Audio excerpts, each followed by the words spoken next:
Next element is market price and factor cost. Market price क्या है आपका? Market price is the price at which the product is sold और purchased. जब भी आप purchase कर रहे हैं या सेल कर रहे हैं, एट दैट टाइम जो आपका प्रोडक्ट होता है उसमें कॉस्टिंग होती है प्लस टैक्सेस होते हैं। टैक्सेस कौन से होते हैं? इनडायरेक्ट टैक्सेस होते हैं जो हमारे प्रोडक्ट पे लगे होते हैं। What kind of indirect taxes are there? जो हमारे गुड्स एंड सर्विसेज पे इम्पोज होते हैं। जस्ट लाइक आपका इनडायरेक्ट टैक्स में आएगा आपका वैट हो गया, आपका जीएसटी हो गया, आपका export duty, import duty, custom duty और आपका सेल्स टैक्स हो गया। These are the taxes which are imposed on goods and services and these are the indirect taxes. Indirect taxes जो हमारे होंगे लेस सब्सिडी करके लेंगे जब भी हम न्यूमेरिकल करेंगे, क्योंकि हमें कैलकुलेशन करते हुए नेशनल इनकम की नेट इनडायरेक्ट टैक्सेस लेने होते हैं। और नेट इनडायरेक्ट टैक्सेस कैसे निकलते हैं?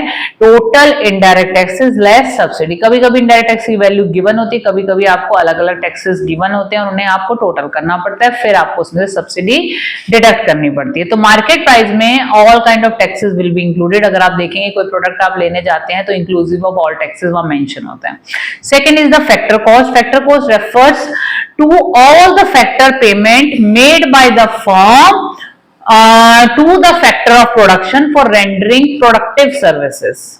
लैंड पे रेंट पे किया, लेबर के बदले में हमने वेजेस एंड सैलरीज पे की, कैपिटल के बदले में हमने इंटरेस्ट पे किया और एंटरप्रेन्योरशिप या एंटरप्राइज में हमने प्रॉफिट जनरेट किया। तो these are the factor payments और you have to consider these factor payments while calculating national income. Also theory में भी करना है और प्रैक्टिकली भी आपको करना है, हर तरीके से अप्लाई करनी है टर्म्स।